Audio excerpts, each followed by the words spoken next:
সত্যিই কি বিশ্বকাপ সাজানো? মেসি দেখি বাড়তি সুবিধা দিচ্ছে ভিএআর। অবশেষে সামনে এলো পরিসংখ্যান। বন্ধুরা, ২০২৬ বিশ্বকাপে সবচেয়ে বড় বিতর্ক এখন একটাই: আর্জেন্টিনা এবং লিওনেল মেসি কি সত্যিই বাড়তি সুবিধা পাচ্ছেন? সামাজিক মাধ্যমে লক্ষ লক্ষ মানুষ দাবি করছেন ভিএআর এর বেশ কিছু সিদ্ধান্ত নাকি আর্জেন্টিনার পক্ষেই গেছে। আবার অন্যদিকে অনেক বিশেষজ্ঞ বলছেন শুধুমাত্র কয়েকটি বিতর্কিত সিদ্ধান্ত দেখেই পুরো টুর্নামেন্টকে সাজানো বলা ঠিক নয়। তাহলে আসল সত্য কি? চলুন দেখে নেওয়া যাক। প্রথমেই বলে রাখি, এখন পর্যন্ত ফিফা বা ম্যাচ কর্মকর্তাদের বিরুদ্ধে বিশ্বকাপ সাজানোর কোনো প্রমাণ প্রকাশ্যে আসেনি। তবে বিতর্ক তৈরি হয়েছে একাধিক ভিএআর সিদ্ধান্তকে ঘিরে। বিশেষ করে মিশর এবং সুইজারল্যান্ডের বিপক্ষে আর্জেন্টিনার ম্যাচের পর অনেক সমর্থক প্রশ্ন তুলেছেন রেফারিং নিয়ে। আরও চমকপ্রদ বিষয় হলো, টুর্নামেন্টের ভিএআর পরিসংখ্যান নিয়ে আলোচনায় দেখা যাচ্ছে আর্জেন্টিনা ও মেক্সিকো এই দুই দলই সবচেয়ে বেশি ভিএআর সিদ্ধান্ত নিজেদের পক্ষে পেয়েছে।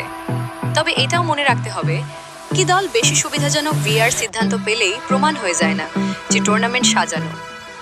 ভিএআর কেবল তখনই হস্তক্ষেপ করে যখন মাঠের সিদ্ধান্তে স্পষ্ট ভুল থাকার সম্ভাবনা থাকে। এদিকে সাবেক এক রেফারির মন্তব্য নতুন করে বিতর্ক বাড়িয়েছে। তার বক্তব্যকে কেন্দ্র করে সামাজিক মাধ্যমে আবারও প্রশ্ন উঠেছে, বড় তারকা ফুটবলারদের ক্ষেত্রে কি কখনো মানসিক পক্ষপাত কাজ করে? যদিও এই ধরনের মন্তব্যকে অনেক বিশ্লেষক ব্যক্তিগত মতামত হিসেবেই দেখছেন, চূড়ান্ত প্রমাণ হিসেবে নয়।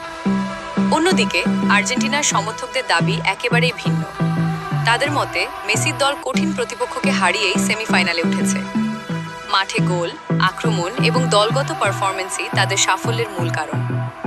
শুধুমাত্র বিতর্কিত কয়েকটি সিদ্ধান্ত দিয়ে পুরো অর্জনকে খাটো করা উচিত নয়। তাহলে প্রশ্ন হলো, বিশ্বকাপ কি সত্যিই সাজানো?